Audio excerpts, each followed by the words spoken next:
filho de Sofia. Aí quando saiu do berçário Sofia, né, achando que estava abafando, né? Conhecemos umas 30 Sofia, fora 3 cachorrinhos chamados Sofia e 2 gatas também. Cada mico, né? Bom dia a todo o meu Brasil, bom dia a todos vocês, bom dia, bom dia. Nossa última aula aqui hoje, eu vou falar um pouquinho de teoria tributária na primeira parte da aula. Depois eu fiz um pacote de slides que depois eu vou disponibilizar para vocês. Ainda não, calma, eu sei que eu sempre disponibilizo depois, vocês têm toda a razão. Pode chamar, puxar minha orelha aqui, não é? Que é com alguns pontos principais da lei de responsabilidade fiscal que eu vou mostrar para vocês.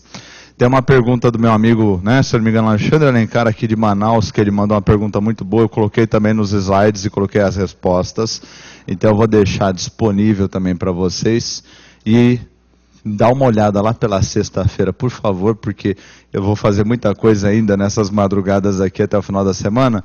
Eu vou disponibilizar para vocês também testes em Word, para que vocês possam ter um material mais fácil para trabalhar, né? Esses testes que eu fui tirando aqui para vocês, eu vou deixar em Word, não é?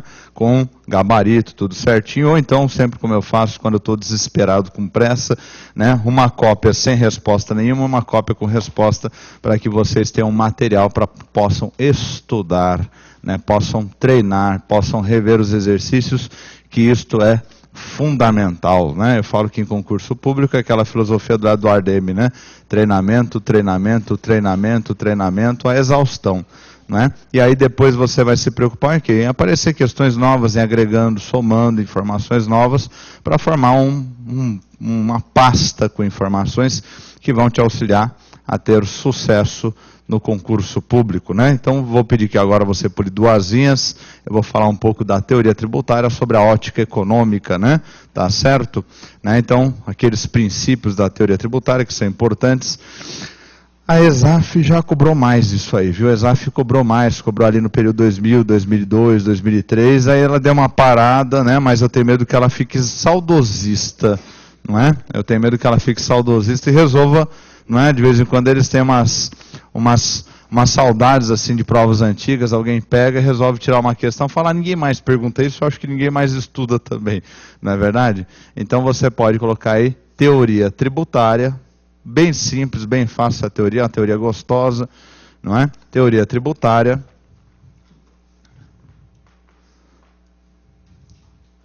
Teoria tributária.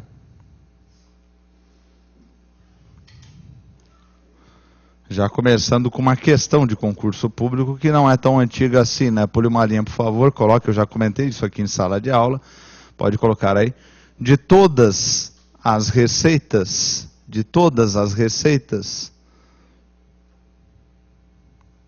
do Estado,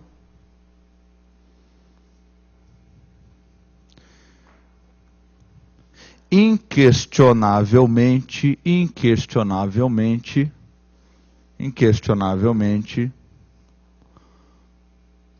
os tributos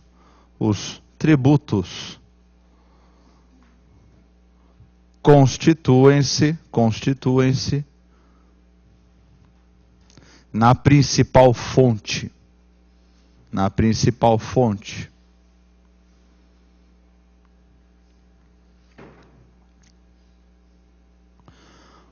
Porém,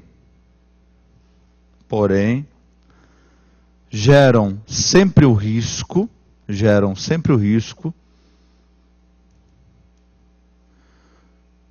de criarem distorções econômicas e inequidade social.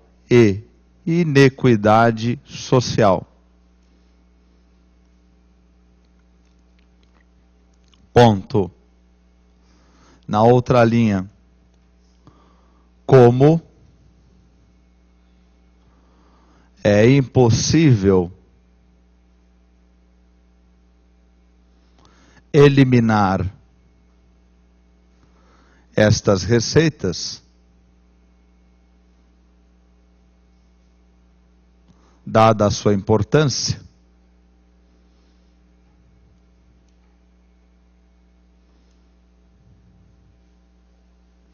recomenda-se que se observe alguns princípios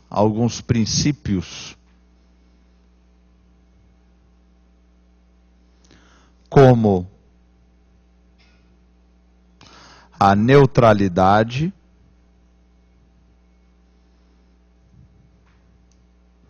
a simplicidade,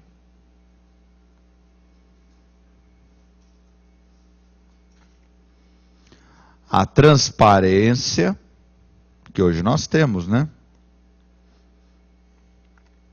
Por conta da LRF, e a equidade, que está longe de existir nesse país.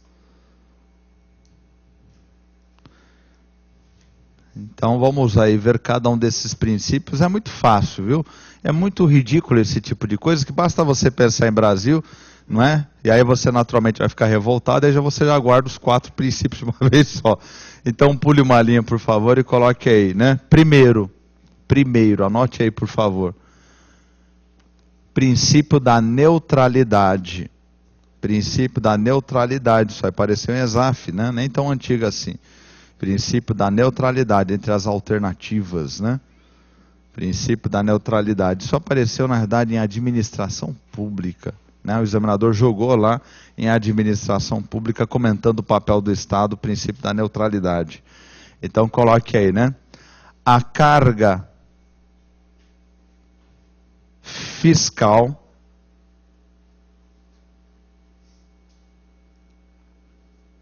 isto é, tributária,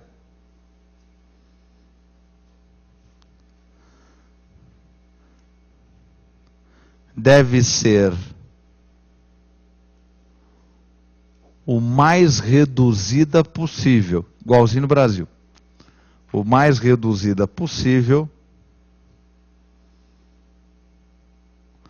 para evitar distorções econômicas. Para evitar distorções econômicas. Ponto.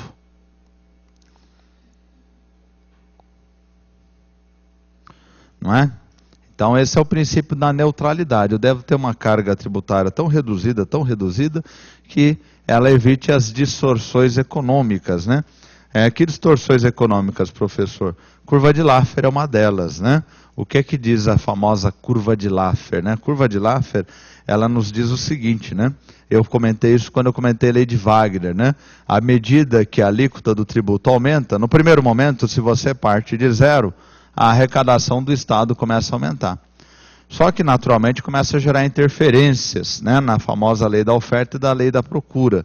Então, à medida que eu vou assumindo, aumentando essa alíquota, vai aumentando a arrecadação, mas se eu continuar aumentando a alíquota desse tributo, vai chegar uma hora que o consumidor não vai querer comprar, então eu vou ter uma perda da demanda, e o produtor não vai querer produzir, não é? E aí nós vamos ter uma redução gradativa da produção, até que uma hora você vai matar a produtividade. Né, há alguns anos no Brasil, foi muito engraçado isso, não é? Isso chama-se falta de gente preparada, né? Que o Estado reduziu alguns tributos e alguns técnicos espantados falaram, nossa, nós reduzimos o tributo e a arrecadação subiu. Mas é decorrência da curva de Laffer, né? Se você atravessou o ótimo de Laffer, né, que é aquele máximo que permite a arrecadação, se você ultrapassou, toda vez que você diminuir a alíquota, aumenta a arrecadação. Né? Porque, né, fica mais barato, o consumidor consome mais e o produtor produz mais. Não é? Então, para isso que existe o princípio da neutralidade. Agora, o segundo princípio é muito bom. Né? Olha, pula uma linha, coloque aí. Segundo, princípio da simplicidade. Princípio da simplicidade. Muito bom. Pode colocar aí. A estrutura e a legislação tributária,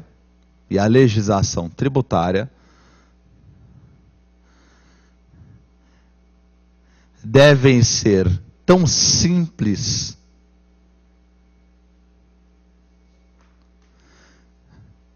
que qualquer cidadão que qualquer cidadão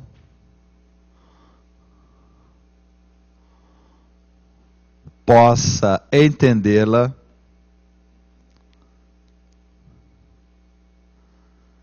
de forma rápida, ponto, né? Não sei se ainda está lá, havia um artigo, né, no site do Instituto Brasileiro de Planejamento Tributário, que ele dizia o seguinte, né? Para que um cidadão compreenda a estrutura tributária do país, a sua legislação constitucional, o Código Tributário Nacional, como é que o Estado procede às arrecadações, levava mais ou menos 5 a 6 mil horas de estudo. O princípio da simplicidade, ele foi atropelado por um caminhão, né? E tem gente que andou compilando quantas espécies, né, tributárias nós temos neste país, né? Baseado na sua nomenclatura, né, não só na sua espécie, né, alguma coisa acima de 60. Alguma coisa acima de 60. Né? Taxas, né? Muitas taxas, taxas de Siscomex, taxa aduaneira, taxa disso, taxa daquilo, não é? Tem taxa aeroportuária, o que tem de taxa é um negócio incrível, né? Gerando um tremendo ônus tributário para o país. Então, até conseguir entender isso, né? Portanto, o princípio da simplicidade, você veja que nunca esteve aqui presente, né? O terceiro princípio, né, nós temos hoje presente, é o princípio da transparência. Princípio da transparência. Já viram isto aqui em administração financeira orçamentária, estão vendo em administração pública. Princípio da transparência. Né? Depois eu vou mostrar na LRF isto aí, não é? A política fiscal deve ser transparente. Isto é, o Estado deve criar mecanismos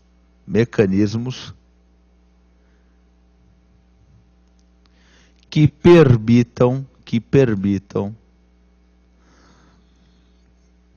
aos cidadãos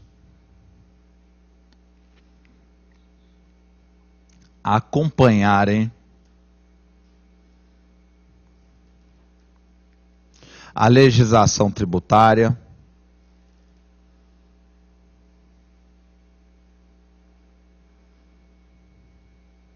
o planejamento tributário,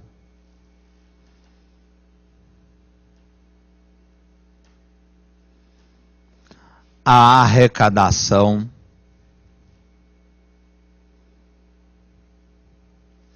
e a evolução dos recursos.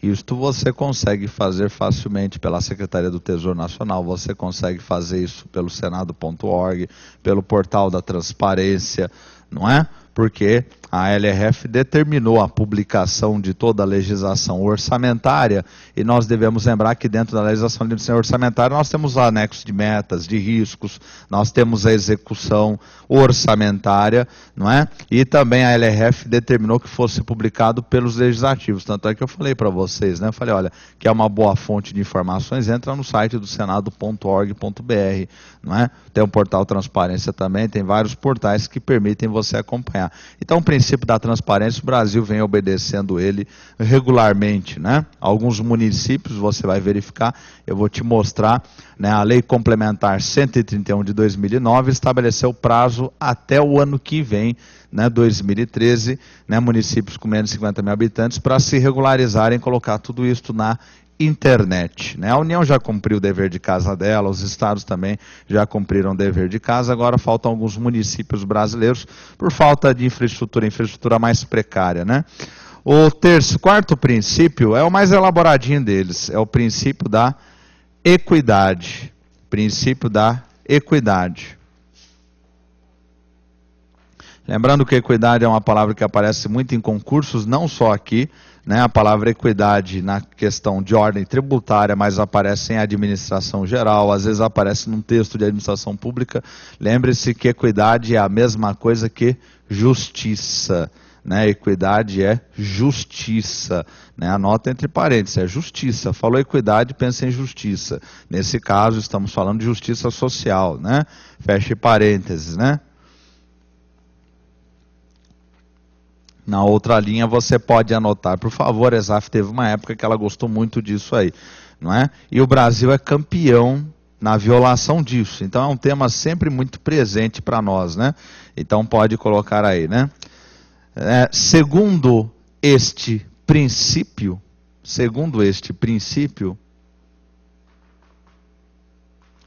a distribuição da carga tributária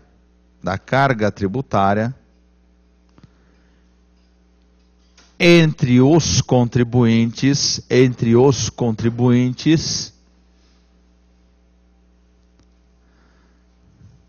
deve ser realizada de forma equitativa, calma. Isto é, justa. Mas há duas correntes diferentes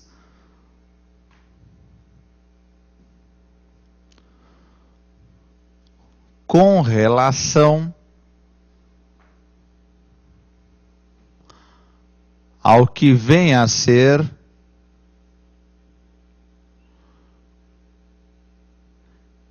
equidade. 2 pontos. Na outra linha, a corrente do benefício.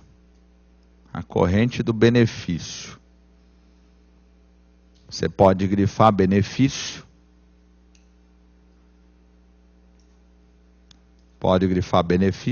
Olha só que interessante, né? Puxa uma seta e coloque na frente. Esta corrente defende que em uma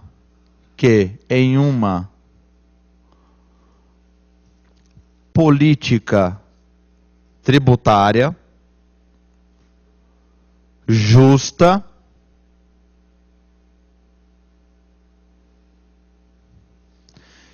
quem aufere, que bonito, né? Quem aufere mais benefícios tributários, mais benefícios do Estado, na forma de serviços,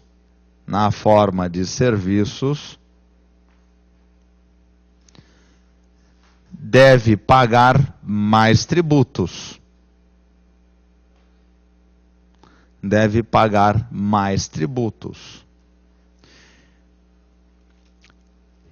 E quem aufere menos benefícios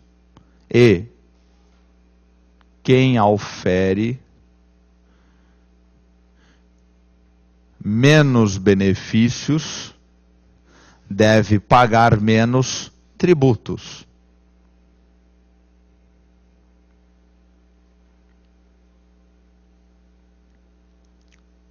Não é? Quer dizer, ponto. Então, pela teoria do benefício, é uma forma, né, de se encarar a equidade tributária, não é? É uma visão predominantemente liberal do Estado. É uma visão liberal do Estado, é uma visão típica do século XIX, não é? Quem aufere mais benefício tem que pagar mais tributo. Quem aufere menos serviço tem que pagar menos tributo. Utiliza mais serviços do Estado, utiliza escola, utiliza, não é? Vários serviços prestados aduaneiros e assim por diante, de fiscalização, deve pagar mais tributo. Utiliza menos serviço, deve pagar menos tributo, e dessa corrente, isso seria o conceito de justiça tributária. Usou mais, paga mais, usou menos, paga menos. E ponto e acabou. né, é por evidente que, né, esta teoria não é a predominante no mundo, né? A teoria que predomina no mundo é a B. Então, na outra linha é a B, né? Inclusive nós temos ela na nossa Carta Magna, né, embora não seja levado tão ao pé da letra, né? Chama-se Teoria da Capacidade Contributiva. Teoria da Capacidade Contributiva. Teoria da Capacidade Contributiva. Por favor, grifa capacidade contributiva. Puxa uma seta e anote aí. Por esta teoria, quem tem maior capacidade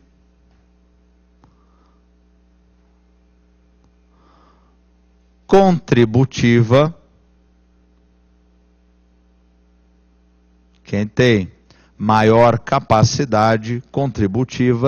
deve arcar com uma carga tributária maior.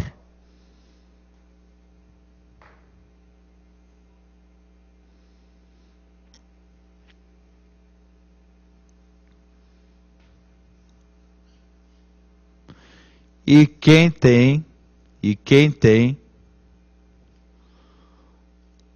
uma capacidade contributiva, menor, deve arcar com uma carga tributária menor. Ponto. Deve arcar com uma carga tributária menor. Não é? Aí nós estamos tendo, neste posicionamento, uma visão do Estado bem-estar social. Quem pode mais, paga mais. Quem pode menos, paga menos. Não é? Quem pode mais, paga mais.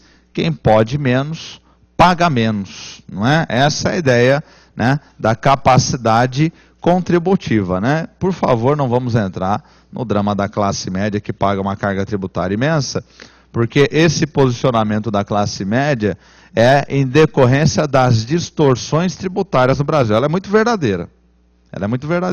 Mas é em decorrência das distorções tributárias no Brasil. Nós temos as pessoas físicas e temos as pessoas jurídicas. Se nós fôssemos seguir esta, né, corrente da capacidade contributiva, as pessoas jurídicas, que são muito mais poderosas, pagariam uma carga tributária maior. E a classe média, né, as pessoas físicas, pagariam uma carga tributária menor.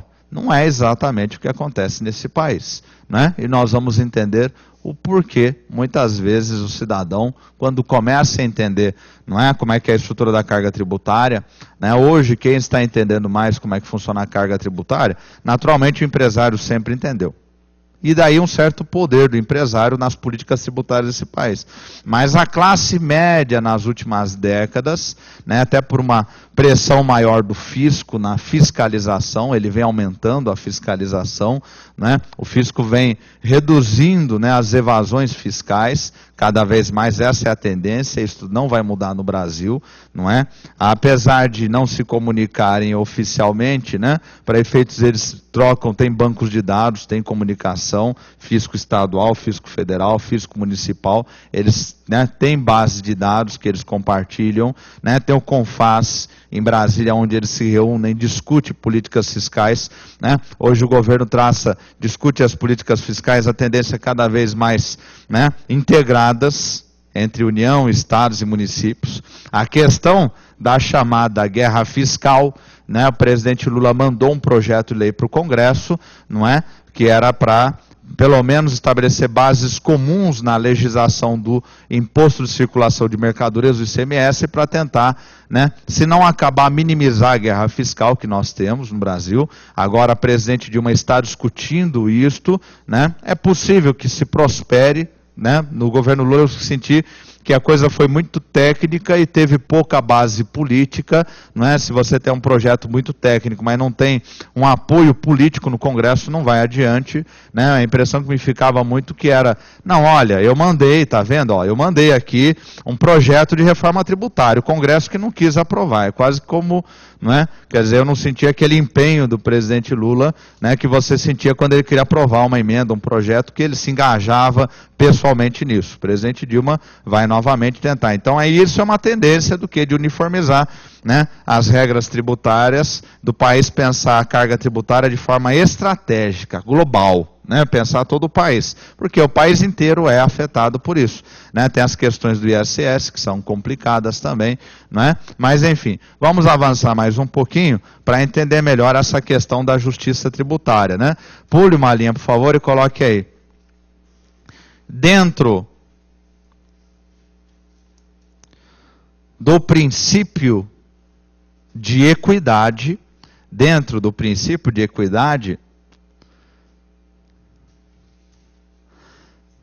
não há de se falar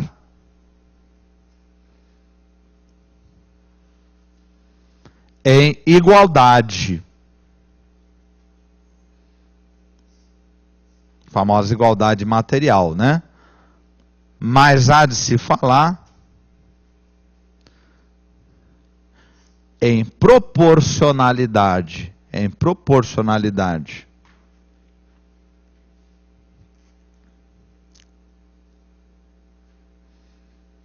Que pode ser definida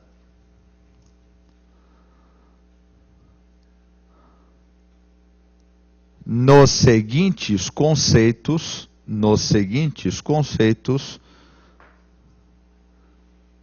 de equidade.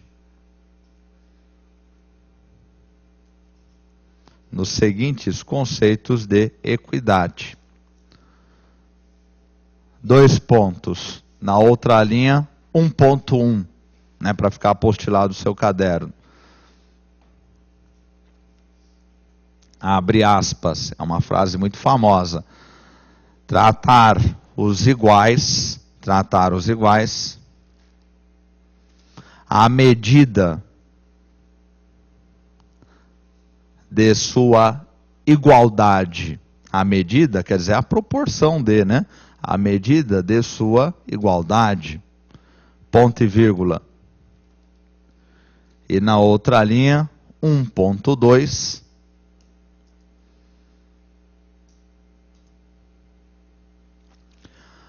Tratar os desiguais à medida de sua desigualdade. Né? Frases que remontam ao Barão de Montesquieu, não é? Então veja, não é tratar com igualdade, é tratar à medida de sua igualdade e os desiguais à medida de sua desigualdade. Quer dizer, há o conceito de uma certa proporcionalidade, né? Porque você deve levar em conta vários elementos nessa política tributária para que ela seja justa. Não é apenas a renda, tem o patrimônio, não é? Tem uma série de outros elementos que devem ser pesados na hora de se criar uma política tributária mais justa, mais equitativa. Agora, para se criar uma política tributária justa, uma política tributária equitativa, né, um tema que vocês estudaram de direito tributário, que aqui tem grande importância, que é a questão dos tributos diretos e tributos indiretos. ESAF foi a examinadora que mais explorou isso no passado, não é? Tributos diretos e tributos indiretos. E isso em administração financeira orçamentária, junto com as receitas que nós já vimos aqui, né, várias aulas, junto com as despesas e assim por diante. Então você vai pular uma linha, por favor, e coloque aí, né, a distribuição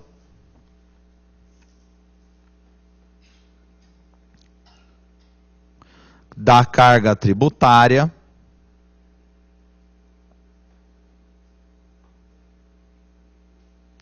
quanto à incidência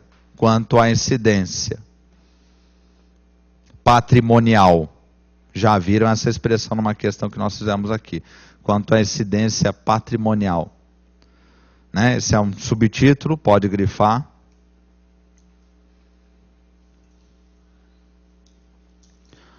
Pule uma linha, por favor. 1. Tributos diretos. Tributos diretos. São aqueles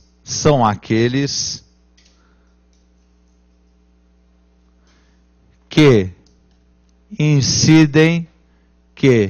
incidem sobre o patrimônio e sobre a renda.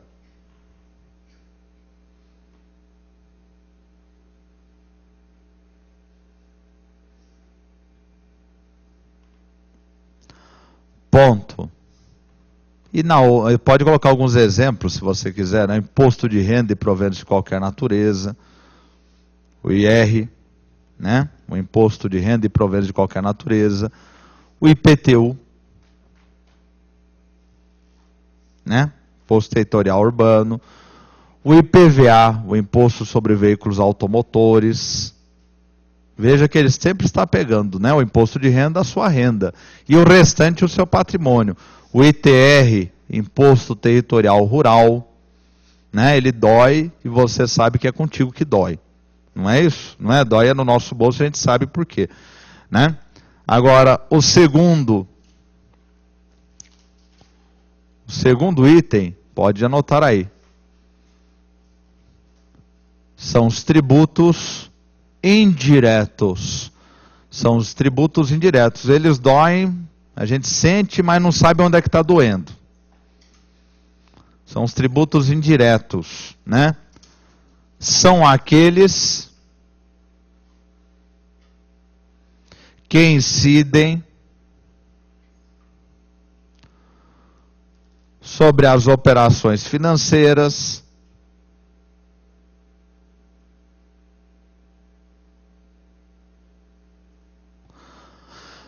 sobre as operações comerciais e produtivas.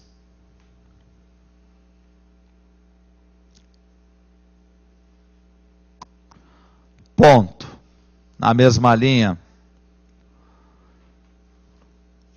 coloca alguns exemplos aí, né? O IPI, Imposto sobre Produtos Industrializados.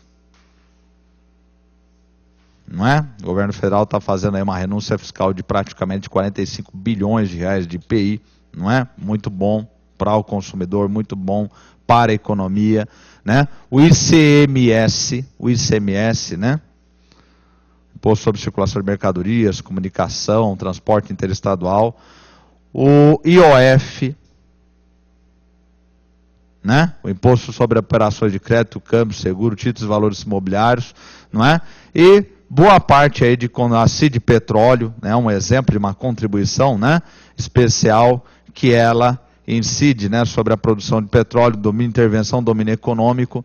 Agora, esse tributo não tem jeito. Você consome, você paga. Você não consome, você não paga, né? Na verdade, não é exatamente você consome, você paga. Existe uma questão da elasticidade e da inelasticidade da demanda, né? Se diz em economia, vocês devem ter visto ou vão ver isso em economia, né? Que uma demanda ela é elástica à medida que o preço aumenta, a demanda cai, né? À medida que o preço cai, a demanda aumenta, né? Por exemplo, os bens de luxo, né? Os bens de luxo.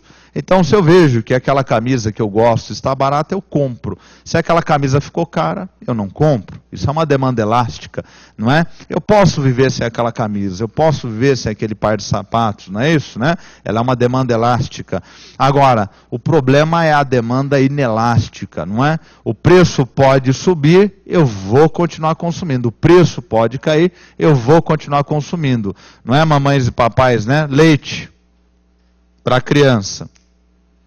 Se a lata custa R$5, R$50, você vai comprar, vai dar um jeito de comprar, porque não tem uma demanda inelástica, não é verdade? Não é? E é justamente em cima dessas demandas inelásticas que geralmente o Estado gosta de tributar, né? Porque aí ele tem certeza da arrecadação. Não tem como. não é? Aí ele tem certeza da arrecadação e que a produção também vai continuar, ela não vai parar. Porque se ele começar a tributar pesadamente demandas inelásticas, né, vai desaparecer uma série de produtos do mercado. O povo, não, então não preciso, eu não compro, não é isso? Agora veja, só presta atenção, né? Depois eu dito para você na sequência. Quando a demanda é elástica, concorda que se subir muito o preço eu não compro? Então, o produtor, ele tende a assumir o pagamento do tributo. Então, se a demanda ela é elástica, e ele sabe que se ficar muito caro ele não vai vender, então ele tende a assumir o ônus tributário. Ele vai pagar a maior parte do tributo. Agora, se a demanda é inelástica, o produtor tende a empurrar para o consumidor o ônus tributário. Então, onde é que o consumidor paga mais tributo indireto? Justamente nas chamadas demandas de produtos inelásticos, né? Que é o caso do leite, não é? É o caso do feijão, não é o caso do arroz. Então, aquelas demandas que o consumidor não consegue ficar sem, ele tende a arcar com a maior parte da carga tributária, né? Então, você coloque aí, né? Atenção. Atenção. Quando a demanda por um bem é inelástica, quando a demanda por um bem é inelástica,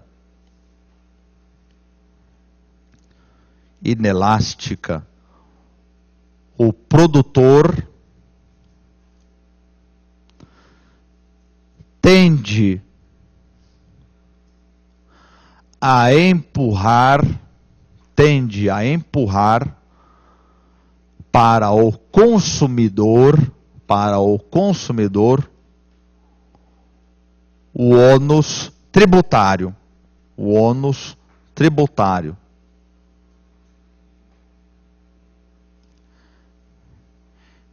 Enquanto que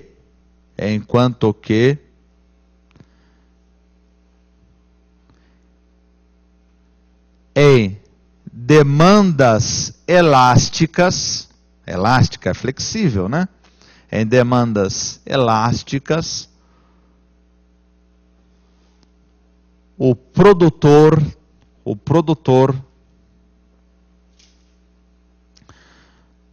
tende a assumir a maior parte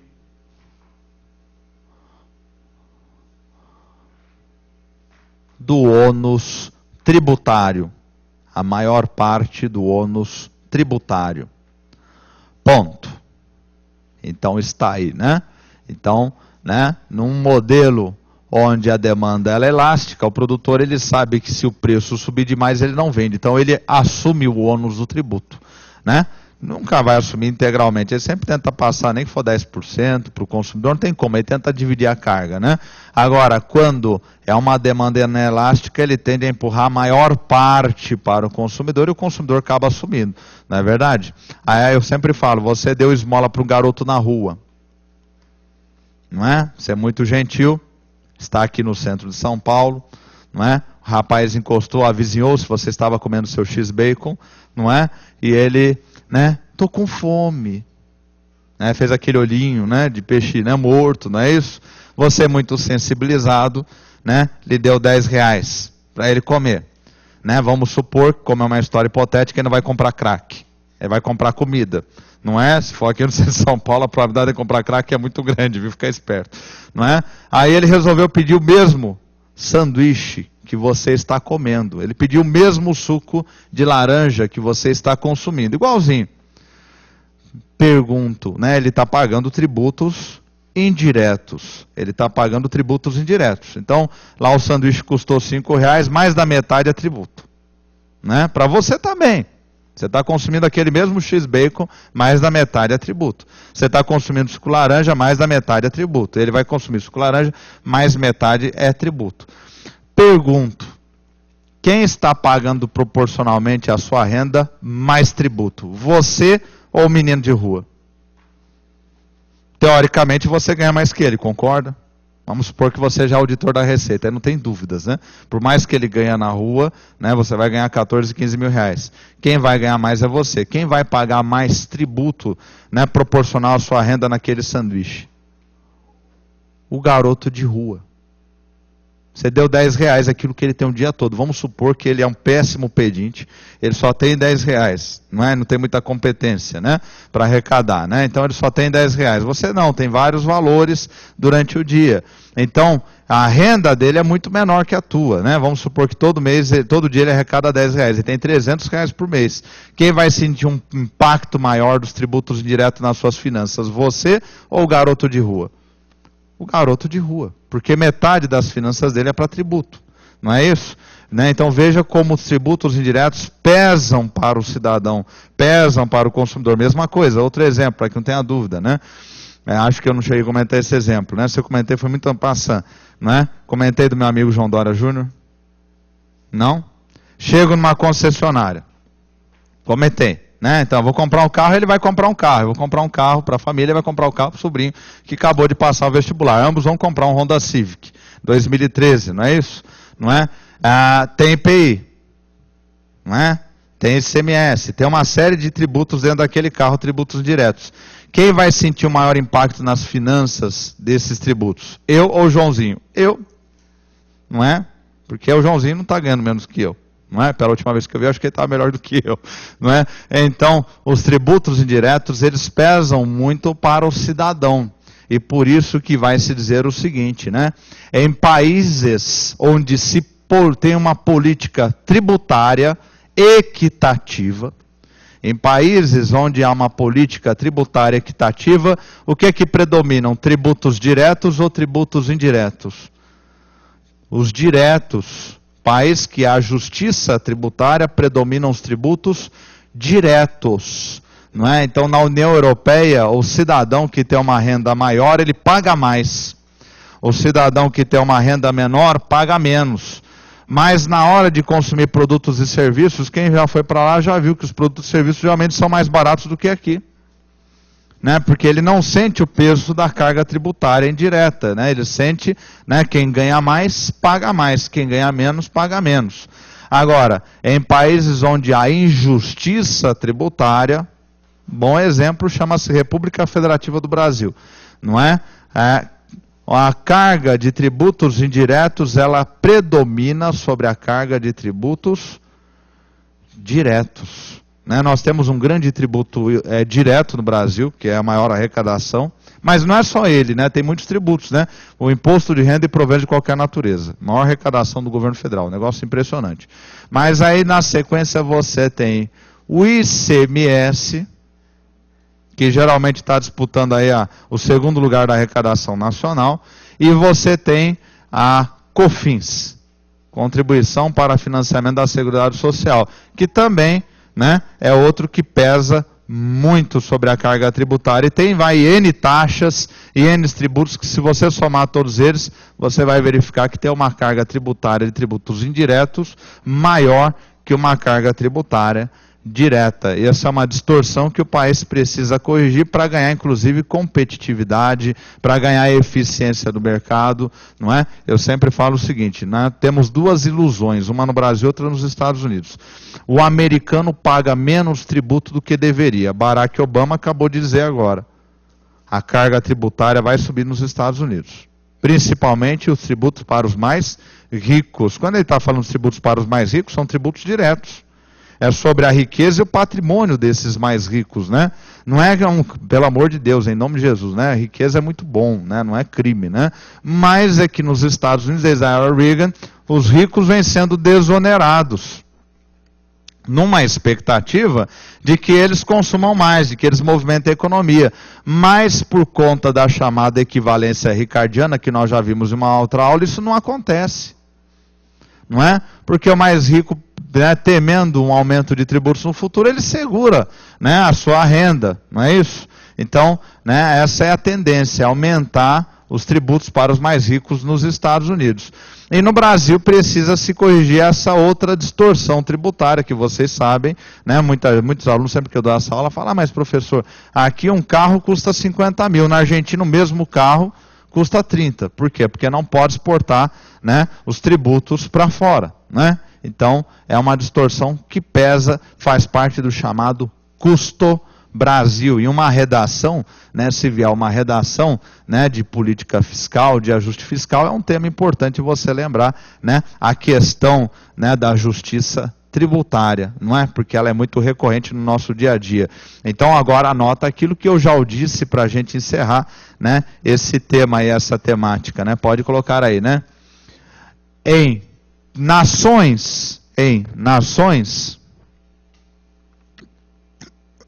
onde há justiça tributária, quer dizer, equidade tributária, justiça tributária, entre parênteses, coloque aí, equidade tributária, feche parênteses.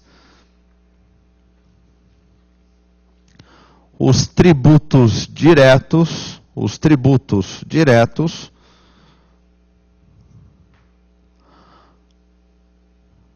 predominam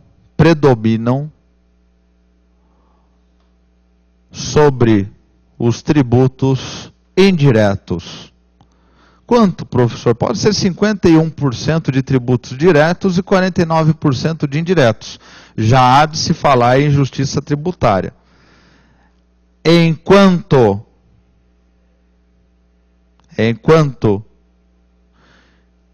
que nas nações onde não há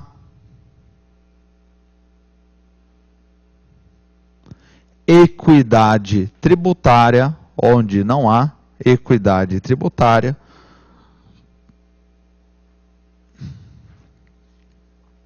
os tributos indiretos predominam sobre os tributos diretos. Sem dizer uma excrescência que nós tivemos uns anos atrás, chamado, né, quiseram reativar essa política, esse tributo, né? Lembra da CPMF? CPMF era uma excrescência jurídica, administrativa, tributária, porque além de ser um tributo indireto, ela ainda tinha efeito cascata. Né? No IPI não, no IPI ao longo da cadeia vai havendo desconto, né, do IPI, né, para evitar o chamado efeito cascata. No CPMF você fazia a mesma movimentação, incidia o tempo todo, né? Aquilo era um tributo que até se entende no momento de emergência para colocar equilíbrio fiscal, mas não tem sustentação moral, tanto é que a sociedade se reuniu, principalmente o empresariado, e liderou uma luta contra a CPMF e ganhou, né? Muitos planejadores tributários falam como é que a sociedade brasileira vai evoluir na sua política tributária, à medida que o cidadão entender como é que é a política tributária, porque quanto mais ele entende, maior é a pressão, quanto mais pressão, né? Porque eu sempre falo isso, o agente político ele gosta de aumentar tributo. O agente político gosta de aumentar tributo porque a perspectiva dele é de 4 anos só. Então ele quer aumentar tributo, aumentar a arrecadação, fazer obra e cair fora. E o próximo chega e quer fazer a mesma coisa. Então a só tem que ter um controle social pressionando o agente político, não é, contra o aumento da carga tributária, não é? Lembrando que a carga tributária sempre teve atrás das grandes revoluções da história, queda de Roma, né, a Revolução Francesa, a independência norte-americana, não é? A carga tributária sempre teve aí, né, políticas de crise fiscal muito importantes. Então está aí. Encerrando esse tema, alguma dúvida aí? Acho que não, né? Está bem tranquilo, né? Alguns pontos da lei de responsabilidade fiscal, vamos, não é? Aqui dar uma olhadinha, né? Tem até uma pergunta que o meu aluno fez lá da LRF, não é? Lei Complementar 101/2000, não é? Alguns pontos aí que eu coloquei de destaque, não é? Mas ela não é muito grande, não, a lei de responsabilidade fiscal, né? Vale, agora, não vai ser a leitura mais prazerosa da sua vida, isso eu tenho certeza, não é verdade? Não é? Mas abaixa a guarda, uma hora senta, pega a lei de responsabilidade fiscal, não é? E dá uma lida. Esse primeiro artigo, né, esta lei complementar estabelece normas de finanças públicas voltadas para a responsabilidade na gestão fiscal, já apareceu em várias questões aí de concurso, você vê voltando o tempo todo isso aí no meio da questão, não é? No texto da questão, não é?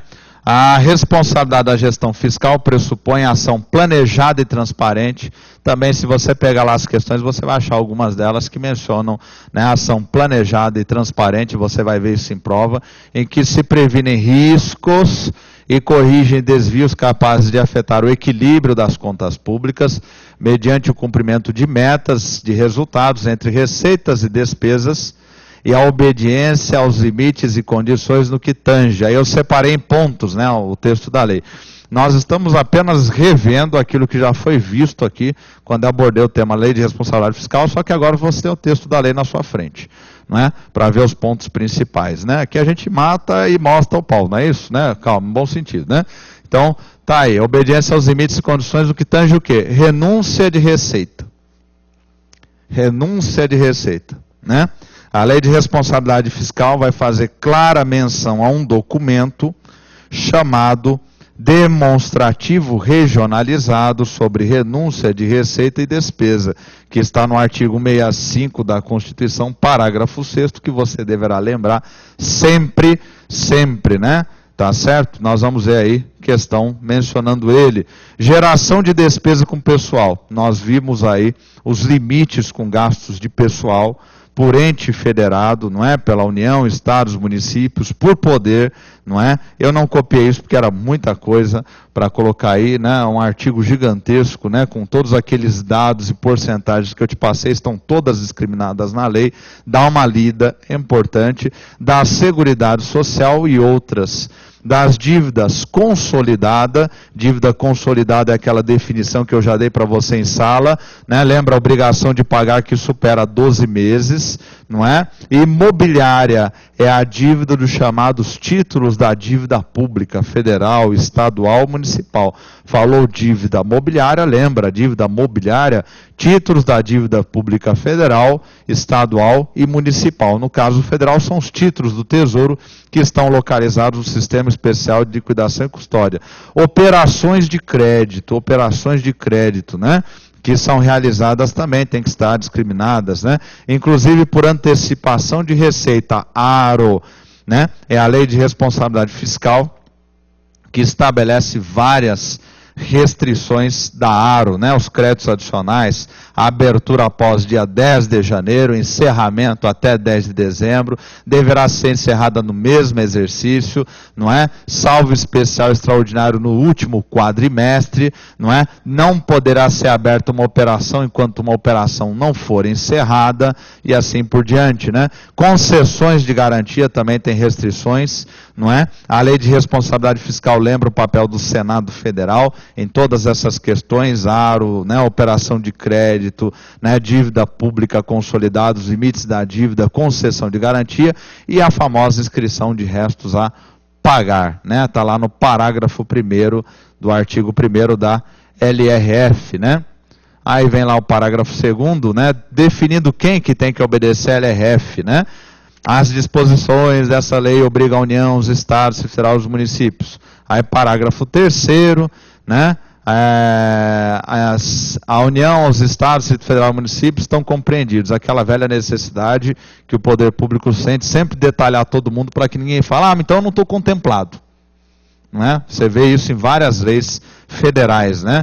Poder Executivo, Legislativo, abrangindo os tribunais de contas, né, o Poder Judiciário e o Ministério Público, e as respectivas administrações diretas, fundos, autarquias, fundações, empresas estatais dependentes, né? Empresas estatais dependentes. O que é uma empresa estatal dependente, professor? Né? Eu vou te explicar daqui a pouco. Tá aí a explicaçãozinha, né? Em poucas palavras, ela precisa de recursos do ente federado, ela não tem geração própria de recursos, né? Por exemplo, né, a Petrobras, ela comercializa os derivados de petróleo, não é? Então a Petrobras, ela tem os seus recursos auferidos no mercado. Caixa Econômica é uma empresa pública que tem os seus recursos auferidos no mercado, mas nós temos muitas empresas públicas que não exploram a atividade econômica. E se ela não explora a atividade econômica, ela vive de quê, professor? Recursos do ente federado. Não é? Como é que funciona uma EGEPROM? EGEPROM faz navios de guerra, não faz navio de guerra a maior parte do tempo, né? Porque o Estado não tem dinheiro, né?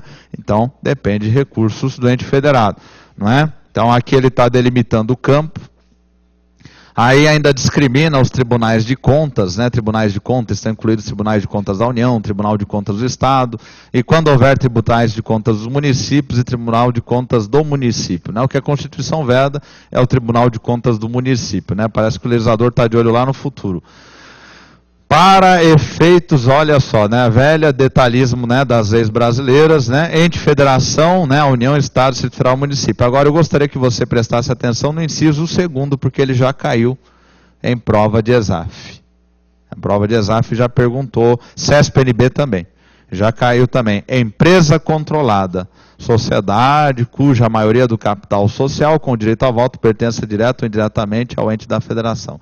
Né? Aqui mais um nome para aquilo que nós vimos lá no parágrafo 5º do 65, né? Empresas, né, que o poder público tem o controle do seu capital social. Aqui ela vai chamar de empresa controlada, né? Então guarda essa expressão, empresa controlada. A hora que você vir, da onde vem empresa controlada? Vem da Lei de Responsabilidade Fiscal, ela que traz esse texto. Não é por isso que eu grifei aqui. O que eu grifei você vai olhar com carinho, né? Que eu destaquei também em negrito, fala. É o inciso 2º do artigo 2º. Para efeitos desta lei, entenda-se como, né? Está dando uma série de definições, né? Vale a pena logo no início, né? Guardar empresa controlada, empresa estatal dependente, né? É aquela que eu falei agora há pouco, né? É empresa controlada que recebe do ente controlador recursos financeiros para pagamento de despesas com pessoal, de custeio geral ou de capital. Excluídos, no último caso, aqueles provenientes de aumento de participação acionária. Olha que coisa interessante. Aqui é uma empresa estatal dependente, no texto da lei, e aí ele começa definindo como uma empresa controlada que receba recursos do ente controlador. E aqui, aqui é empresa controlada, sociedade cuja maior capital com direito a voto pertence direto e diretamente à União, não é? É mais amplo esse conceito do que esse aqui, empresa estatal. Aqui na empresa controlada eu posso ter uma empresa privada que a União tem o controle do capital social. Né? Aqui eu entendo aquela que a União tem o controle do capital social, tanto a empresa privada, como eu entendo a sociedade de economia mista, como eu entendo até a empresa pública. Né? Aqui não, aqui é uma empresa estatal. Se ela é estatal, ela só pode ser ou empresa pública ou sociedade de economia mista. Então veja que ele faz uma discriminação na lei, não é? Receita corrente líquida, não é? Aqui eu coloquei em 2 slides aquela definição. Da onde é que veio aquela definição? Veio daí, né? A RCL, né? É bom você lembrar a definição de RCL, ela é muito famosa na ESAF, é famosa na FCC, no CESP.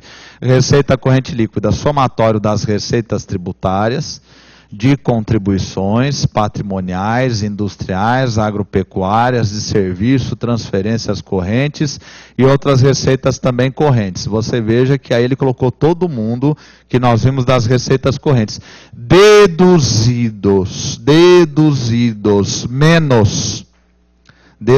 menos o que, professor? Na União, os valores transferidos aos estados e municípios de determinação constitucional ou legal, e as contribuições mencionadas nas alíneas do inciso 1 e 2 do artigo 195 e artigo 239 da Constituição Federal. Né? No primeiro caso são as transferências tributárias e no segundo caso são as contribuições da Seguridade Social. Né? Então retira elas, por quê? Porque elas são transferidas. Quem mandou transferir? O texto magno, né? Tá certo? Eu tinha feito um resuminho das contribuições sociais e das transferências tributárias. Nos estados, as parcelas entregues aos municípios por determinação constitucional. Parte do IPVA você sabe que o Estado tem que repassar ao município. Para onde é que vai? Isso vai para um fundo, né? Fundo de participação dos municípios, que depois será repassado aos municípios conforme a proporção populacional. não é? C, na União, nos estados, nos municípios, a contribuição dos servidores. Retira, deduz, né, a contribuição dos servidores para o custeio do seu sistema de previdência e assistência social. E as receitas provenientes de compensação financeira, citadas no parágrafo 9, artigo 201. Né? Então, retira as contribuições para o chamado regime próprio de previdência. Não é? Bom, sobrou, que sobrou é receita corrente líquida. Então, o ente federal vai falar, bom, esse é o meu recurso, então é com base nessa receita que você viu aqueles limites de gasto com pessoal ativo e inativo. Cuidado também que eu tenho visto algumas questões de concurso público, né? Gasto só com ativos? Não, ativos e inativos. Se você pegar o plano diretor de reforma do aparelho de Estado, que em administração pública, eu venho falando sempre, cuja leitura é obrigatória, você vai ver que o plano diretor, ele traz, né, ele é de 95, então ele mostra naquele momento uma redução do número de servidores públicos. Né, os números de servidores públicos, você vai verificar até uma tabela, número de servidores públicos federais, eles estão diminuindo. Mas você vai na outra tabela, vai ver, né, os gastos com servidores públicos ativos e inativos. O que é que estava acontecendo? Estava aumentando. E qual era o temor, né, do administrador público? É que o gasto com pessoal, tanto ativo como inativo, consumisse todas as receitas correntes líquidas. Em alguns entes federados isso já estava acontecendo. Por isso que a Lei de Responsabilidade Fiscal veio estabelecer limites com gastos de pessoal. Por isso que nós tivemos a Reforma 20, a Emenda Constitucional 20, a Reforma da Previdência, a Emenda 41, 47, a Reforma da Previdência dos Servidores Públicos Federais. E após a criação do FUNPRESP, então hoje o servidor, ele é obrigado a contribuir para a Previdência. Antes não era, né? Antes dessas emendas todas, ele não era. Ele se aposentava com base na última remuneração. Quem custeava tudo era o Estado, não é? Então o Estado teve que fazer essas reformas todas, né? Depois que a presidente Dilma fez a última reforma, não é? Na Previdência dos servidores, abriu um monte de concurso. Para quê? Para não contratar no velho regime, né? Porque senão é um direito adquirido de quem foi contratado no velho regime, né? Tem amigos que se aposentaram rapidinho quando viram as emendas chegando perto, não é? Para continuar na integralidade, não é? É natural. Você estivesse lá, você também faria a mesma coisa, né? Não é perfeitamente legítimo. Só que o Estado tem que pensar em toda a sociedade, não é? Planejamento, não é? Que a lei complementar, ela bate muito na questão do planejamento. E aí eu recomendo que você dê uma lida aqui no artigo 3º, que vai falar da LDO, não é? Mas depois que você terminar, né, de estudar tudo aquilo que nós já vimos, não é? Já fez os exercícios, já está craque, depois na seção 3, no artigo 5º, você vai estudar a LOA. Aquela pergunta que o meu querido amigo de Manaus mandou, uma questão que eu olhei assim e falei, pesada, hein? Ela foi aonde? Ela foi aqui, no artigo 5º. Então, não é? Existe essa possibilidade? Existe essa possibilidade. Então, dá uma estudada, não é? Dá uma estudada boa, mas primeiro estuda tudo aquilo. Né? Não adianta eu saber a exceção e não conhecer a regra. Entende todo o processo orçamentário, a legislação constitucional, aí você vem para cá, para estudar essa parte do planejamento. Né? Então, a Lei de Diretrizes Orçamentárias, artigo 4º, a LDO atenderá ao disposto ao parágrafo 2º do artigo 65. Que parágrafo 2º, professor? É a definição de LDO. Né? A LDO, Lei de Diretrizes Orçamentárias, estabelece as metas e prioridades para as despesas de capital, para investimento das agências de fomento, orienta a elaboração da LOA, dispõe sobre a alteração da legislação tributária, nós já vimos isso aqui. Né? Então, aqui o artigo 4º começa fazendo referência ao texto constitucional da LDO. Tem que ler isso com a Constituição do lado. Né? Eu repeti aqui novamente, né, para ficar mais fácil. Né? Disporá também sobre equilíbrio entre receitas e despesas. Você já viu questões com isso. Né? Equilíbrio entre receitas e despesas. B. Critérios e formas de limitação de empenho a ser efetivada nas hipóteses previstas na linha B do inciso 2º deste artigo, no artigo 9º, inciso 2º e parágrafo 1º, artigo 31.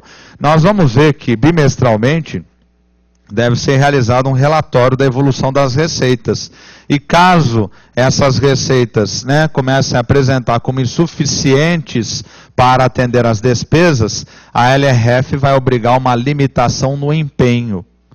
Ou seja, não poderá abrir novas despesas, né, para evitar romper o equilíbrio fiscal, né, bastante rigorosa a LRF nesse aspecto, ela é muito rigorosa, né. Normas que mais dispõe, né, normas relativas ao controle de custos e avaliação dos resultados dos programas financiados com recursos dos orçamentos. Demais condições e exigências para transferências de recursos em entidades públicas e privadas, então veja que ela discrimina, né, as condições, né, para transferências de recursos para entidades privadas, não é? Tudo tem prestação de contas, né? Parágrafo 1º, nós falamos isso em sala de aula, eu falei isso para vocês já viram, estão já cansados de saber, integrará o projeto de LDO, Lei de Diretriz Orçamentária, anexo de metas fiscais, em que serão estabelecidas metas anuais em valores correntes e constantes, você vai encontrar algumas questões mencionando essa expressão, relativas a receitas e despesas, resultados nominal, primário, montante da dívida pública para o exercício a que se referirem para os dois seguintes. Portanto, o anexo de metas, ele é trienal, né? Professor, eu preciso ficar desesperado para guardar esses valores correntes e constantes? Não. Não precisa, o resto sim. O resto já detalhei em sala de aula, já ditei, está no seu caderno, não é isso? Não é? Mas eu gosto de mostrar de onde vem as expressões, porque na hora que você vai fazer uma questão e você não sabe de onde vem a expressão, nunca viu, isso dá uma certa insegurança. Então, a partir da hora que você começa a ver, essa insegurança se dissipa, não é? E você vai com maior tranquilidade para as próximas questões, né? Parágrafo 2º, né? O anexo ainda conterá a avaliação do cumprimento das metas relativas ao ano anterior. Então tem que trazer, né, um relatório, um anexo, tratando das metas relativas ao ano anterior. Eu fiquei muito preocupado, né, em gente falar, né, sobre aquilo que eu tinha visto muito em concurso público, né, que é resultado primário, operacional, nominal, né, dívida pública para os próximos 3 anos. Mas ela também traz, não é, a execução do ano anterior. 2. Demonstrativo de metas anuais instruído com memória e metodologia de cálculo que justifiquem os resultados pretendidos, comparando-as com as fixadas nos 3 exercícios anteriores, evidenciando a consistência delas com as premissas e objetivos da política econômica nacional. Nunca vi isso em prova nenhuma, mas merece, né, uma observaçãozinha apenas, né, a título de rigor.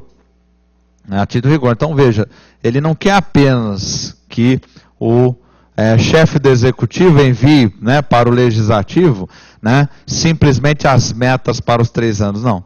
Qual foi a metodologia de cálculo que você utilizou? Ele quer saber a metodologia de cálculo, não é? Qual foi o resultado dos últimos 3 anos? Qual foi a metodologia de cálculo? Funcionou? Funcionou? Tem consistência?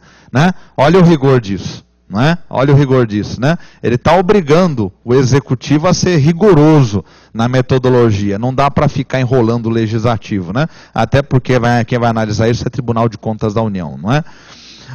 3. Evolução do patrimônio líquido, patrimônio do Estado, também nos últimos 3 exercícios, destacando a origem e a aplicação dos recursos obtidos com alienação de ativos.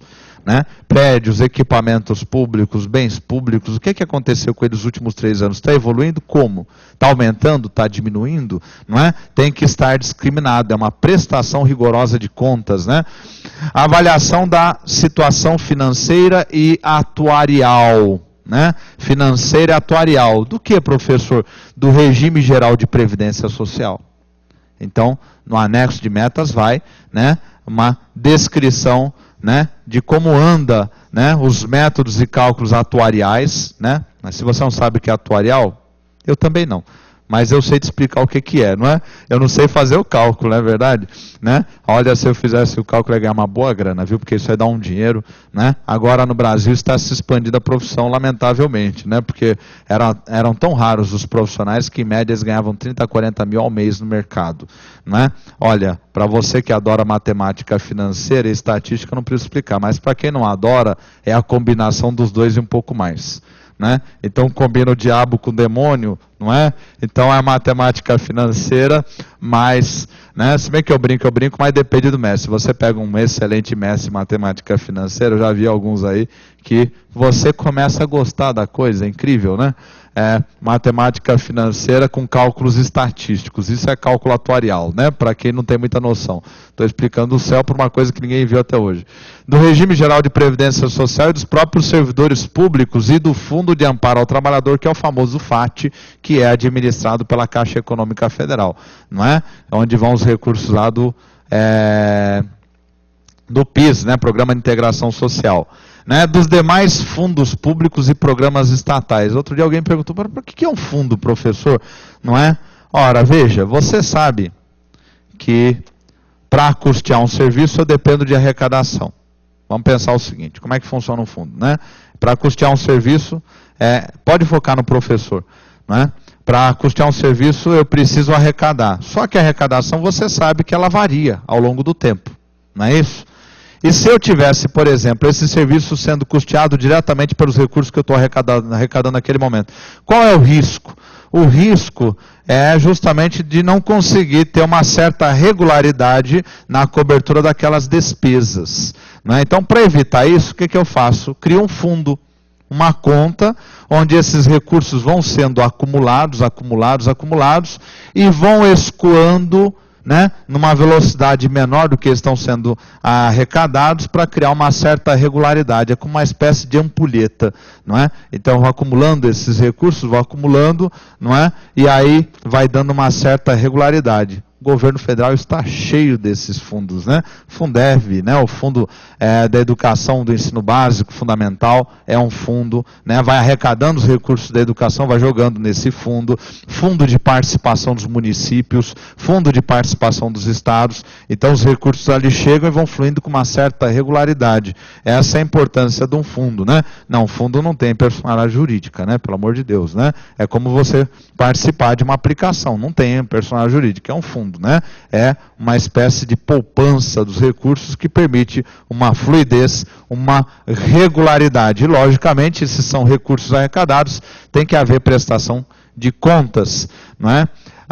Demonstrativo de estimativa e compensação de renúncia de receita, né, e da margem de expansão das despesas obrigatórias de caráter continuado. Depois a LRF vai definir o que é despesa obrigatória de caráter continuado, já vimos em sala de aula, né, mas voltamos novamente para o impacto do demonstrativo regionalizado que está na Constituição. O parágrafo 3º, né, a lei de diretriz orçamentária conterá o anexo de riscos fiscais. Né? Por isso que eu fiz questão de colocar esse tamanho desse corpo aí enorme na hora que você for estudar, onde serão avaliados os passivos contingentes e outros riscos capazes de afetar as contas públicas, informando as providências a serem tomadas caso se concretize. O que é que são passivos contingentes? Né? Passivos contingentes. Na palavra logo na sequência já te dá uma ideia, são riscos. São riscos com os quais a administração pública não tem como prever, ela tenta mais ou menos, né, projetar para o futuro a possibilidade deles, não é? São despesas que podem surgir de uma forma extraordinária, um desastre, né? Enfim, são chamados passivos contingentes. Então a LRF obriga a LDO, né, a tratar dos riscos que eles podem gerar e as medidas que estão sendo tomadas para se evitar tais riscos. Por exemplo, uma medida para se evitar passivo contingente é o contingenciamento dos recursos, né? Quer dizer, autoriza-se na LOA, mas não permite a utilização deles. É como se fosse uma reserva, né? Você trava eles. Quarto, parágrafo 4º, a mensagem que encaminhar o projeto da União apresentará em anexo específico os objetivos das políticas monetária, creditícia e cambial, né? Isso é política desenvolvida pelo Banco Central, bem como os parâmetros e as projeções para os seus principais agregados e variáveis, e ainda as metas de inflação para o exercício subsequente, né? O professor vai discriminado também, política monetária, creditícia e cambial, né? Que o Banco Central que executa é determinada lá no Conselho Monetário Nacional, e o Banco Central sim, porque naturalmente política monetária tem a ver com a expansão da base monetária, tem a ver com a relação da inflação, nós já vimos isso aqui, não é? Se eu expando a base monetária na economia, não é? Isso aquece a economia, mas tem um risco de gerar inflação. Se eu contraio a base monetária, não é? Eu diminuo o risco de inflação, mas eu aumento o risco de desemprego, não é? Então, a política monetária, não é isso, né? A política monetária é importantíssima na creditícia, né? Nós estamos assistindo o governo federal utilizar a política creditícia também. Se eu expando a política creditícia, eu acelero a economia, eu aqueço a economia. Se eu restringo a política creditícia, não é? Estou restringindo o consumo da economia. Então também tem impacto sobre inflação, sobre crescimento econômico. E política cambial, que tem impacto sobre exportações e importações e direta e acaba indiretamente também afetando a questão de ordem monetária dentro da economia, não é? Nós estamos assistindo do governo o tempo todo a enxugar o dólar, né? O tempo todo comprando dólares e montando reservas. Para quê? Para impedir uma supervalorização do real que impactem de forma negativa nas nossas exportações, não é isso? E o país deixe de ser exportador, se torne importador, não é? O país não pode se dar o luxo de fazer isso. Então passa pela política cambial, né? Aí na seção 3 vai discriminar a lei orçamentária anual. Artigo 5º, né? Dá uma lida. A questão que o colega mandou lá de Manaus tratava sobre este artigo, né? O projeto de lei orçamentária anual é elaborado de forma compatível com o plano plurianual, com a LDO e com as normas desta lei complementar. Retomou o artigo 166 da Constituição e ainda acrescentou a lei complementar, não é? Conterá em anexo demonstrativo de compatibilidade da programação dos orçamentos com os objetivos e metas constantes do documento que trata o parágrafo 1º do artigo 4º, anexo de metas fiscais, não é? Então, trouxe um anexo para a LOA, para acompanhar a lei orçamentária anual. Professor, isso fere, né, a exclusividade? Não fere a exclusividade, porque é um documento que está acompanhando. Será acompanhado o documento a que se refere o parágrafo 6º do artigo 165. Que documento é esse, professor? Abre a Constituição do lado e deixa lá. É o demonstrativo regionalizado de impacto sobre receita, né, de remissão, anistia, isenção, né, enfim, renúncia fiscal, não é? Renúncia fiscal. Bem como a das medidas de compensação à renúncia de receita e aumento de despesas obrigatórias de caráter continuado, né? Despesa obrigatória de caráter continuado apareceu novamente, a LRF vai definir como aquela despesa criada por lei, medida provisória, ato administrativo normativo, que gere uma obrigação para um período superior a 2 exercícios subsequentes. Caiu já em ESAF, a definição dessa despesa de caráter continuado. Aí eu fiz questão de reproduzir, tá aí, eu coloquei aí para você, não tem nem que abrir a Constituição, olha só embaixo aí, né? Constituição Federal, 1988, artigo 65, parágrafo 6º. Projeto de lei orçamentária será acompanhado demonstrativo regionalizado do efeito sobre as receitas e despesas decorrentes de isenções, anistias, remissões, subsídios e benefícios de natureza financeira, tributária e creditícia. Não é? Eu já coloquei o resumo aí para você estudar, né, e comparar com o inciso 2º.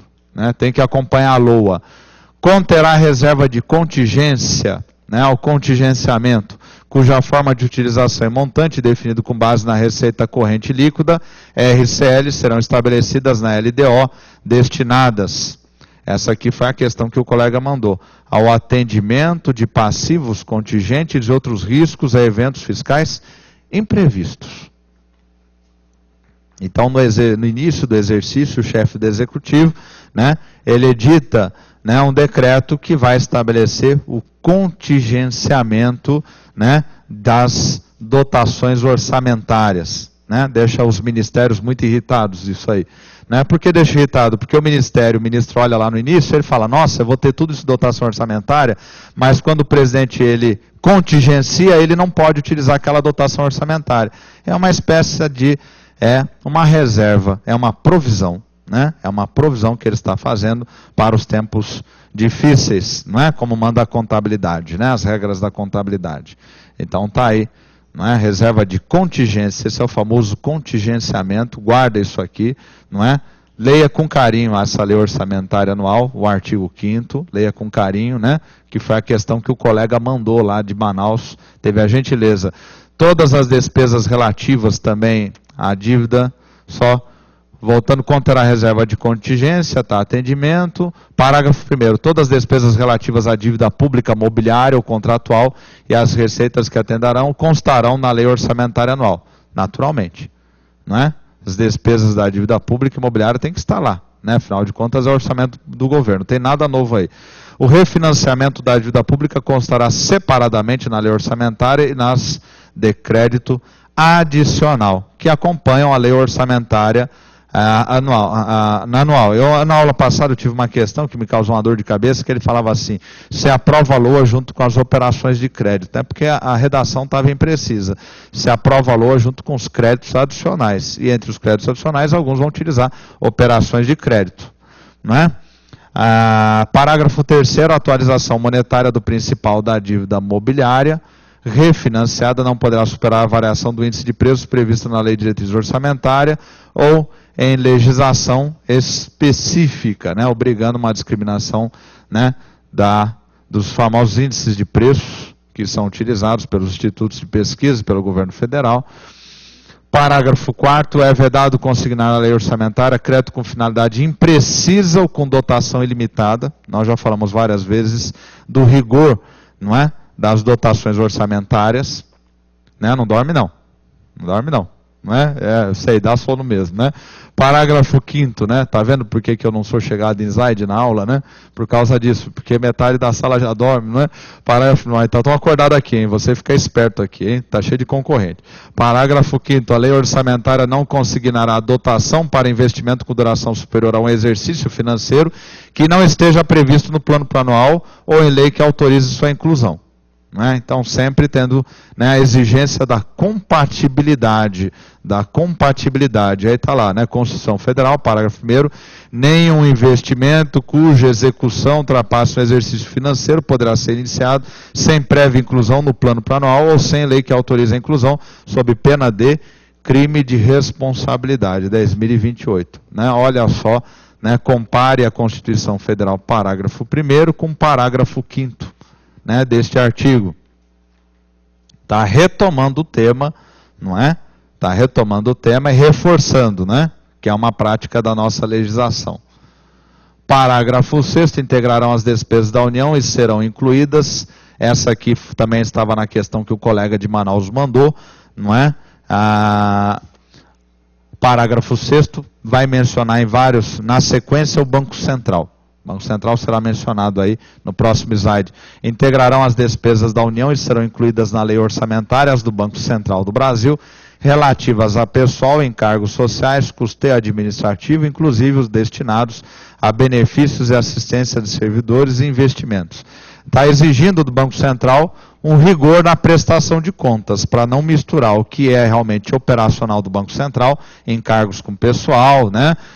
Também o que é utilizado, né, a investimentos do próprio Banco Central, aquisição de equipamentos, material permanente, né, que são despesas de capital, né, com a gestão dos recursos financeiros que aparecem na sequência aí, né? O resultado do Banco Central apurado após a constituição e reversão de reservas constitui receita do Tesouro Nacional e será transferido até o 10º dia útil subsequente à aprovação dos balanços semestrais, não é? As famosas reservas. Parágrafo 1º, né, do artigo 7º, o resultado negativo constituirá obrigação do Tesouro para com o Banco Central do Brasil e será consignado em dotação específica no orçamento. Lembrando que o Tesouro que administra a conta única e administra também a dívida pública e é responsável pelas reservas que estão no Banco Central. Então, daí essa relação entre Banco Central e Secretaria do Tesouro Nacional, não é? o parágrafo 2º, o impacto e o custo fiscal das operações realizadas pelo Banco Central do Brasil serão demonstrados trimestralmente nos termos em que dispuser a LDO. Parágrafo 3º, os balanços trimestrais do Banco Central do Brasil conterão notas explicativas sobre os custos da remuneração das disponibilidades do Tesouro Nacional e da manutenção das reservas cambiais e a rentabilidade de sua carteira de títulos, destacando da emissão da União, naturalmente, né, todo pacote de aplicações e investimentos do Banco Central, inversões financeiras, tem que ter prestação de contas, não é? Porque ele acaba operando como banco do governo. Da execução orçamentária, poucas coisas eu peguei, mas algumas que eu achei interessante. Até 30 dias após a publicação dos orçamentos, nos termos que dispuser a Lei de Diretrizes Orçamentárias e observado o disposto da linha C do inciso 1 do artigo 4º dessa mesma lei, né, o Poder Executivo estabelecerá a programação financeira e o cronograma de execução mensal de desembolso. Então você lembra que eu falei lá anteriormente que a SOF prepara o orçamento público, manda via SIDOR para o CIAF, chegou no CIAF, tem que preparar a programação financeira de desembolso e o cronograma, né, financeiro de desembolso. Olha ela mencionando o prazo aqui para isto, mas geralmente em tempo menor que este aí, né, porque urge a execução orçamentária. Parágrafo único, os recursos legalmente vinculados a finalidade específica serão utilizados exclusivamente para atender ao objeto de sua vinculação, ainda que exercício diverso daquele em que ocorrer o ingresso. O temor que haja desvio, né, do que foi previamente destinado está refletido aí, não é? Ah, foi destinado a tal vinculação, então só poderá ser utilizado nesta vinculação. A despesa está vinculada à receita a essa despesa, então só pode cobrir essa despesa, né, ao rigor aqui, né? Artigo 9. Se verificando ao final de um bimestre que a realização da receita, eu peço carinhosamente que a hora que você estudar, né, estude esse artigo 9º, carinhosamente, dá uma olhada nele, é muito importante. Se verificando ao final de um bimestre que a realização da receita poderá não comportar o cumprimento das metas de resultado primário ou nominal estabelecidos no anexo de metas fiscais, os poderes e o Ministério Público promoverão por ato próprio e nos montantes necessários, nos 30 dias subsequentes, limitação de empenho. Limitarão a abertura de novas despesas. Limitação do desempenho. Em outras palavras, os recursos não estão entrando naquilo que você esperava, né, do que era esperado, então vai começar a limitar empenho. É exatamente o que a gente faz em casa, não é? Quando você percebe, quer dizer, né, no bom senso, né, que está gastando mais do que poderia, viu que não vai ter entrada daquele recurso, o que você faz? Você limita o seu gasto. Aqui a LRF está mandando o administrador público, né, nos 3 poderes e no Ministério Público fazer isso, né? A limitação de empenho e movimentação financeira, segundo critérios fixados na LDO. Mas o mais divertido é o que vem logo aí, né, adiante. No caso de restabelecimento da receita prevista, ainda que parcial, a recomposição das dotações cujos empenhos foram limitados dar-se-á de forma proporcional às reduções efetivadas. Em outras palavras, vai reabrir aquelas dotações orçamentárias na mesma sequência, porque os recursos começaram a fluir, né? Não serão objeto de limitação as despesas que constituam obrigações constitucionais e legais do ente, inclusive aquelas destinadas ao pagamento de serviço da dívida e as ressalvadas pela LDO. Ora, quais são aquelas que não podem ser limitadas? Nós já vimos. Juros da dívida, que é o serviço da dívida que ele menciona, encargos com pessoal, ativos e inativos e transferências tributárias. Essas aí não podem ser limitadas. Né? O resto, né, e as ressalvadas na LDO, né, colocou como prioridades, né? Mas essas 3 por determinação constitucional, não é? Agora, olha que bonito isso aí, parágrafo 3º, não é? No caso de os poderes legislativo, judiciário e o Ministério Público não promoverem a limitação no prazo estabelecido no caput desta lei, é o Poder Executivo autorizado a limitar os valores financeiros segundo critérios fixados pela lei. Alguém entrou com uma ação direta aí de inconstitucionalidade não é? Em outras palavras, né, se os dois poderes, legislativo e judiciário, não fizerem o dever de casa, o executivo está autorizado pela lei complementar a fazê-lo. E ponto e acabou, não é? Então veja aí aquilo que eu falo, não é exatamente uma independência nesse caso, é uma autonomia, né? Se você não sabe usar autonomia, o poder executivo puxa o cabresto, né? Nós vamos dar uma paradinha aqui, não é? Vamos dar uma paradinha, daqui a pouco eu volto nessa revisão, né, mais detalhada, né, o curso, fui ditando muitas coisas, e depois eu vou disponibilizar esse material para vocês, né, dos pontos principais da LRF. Um bom café até daqui a pouco, mas volta aí, viu, mesmo com sono. Eu sei que está com sono, mas volta.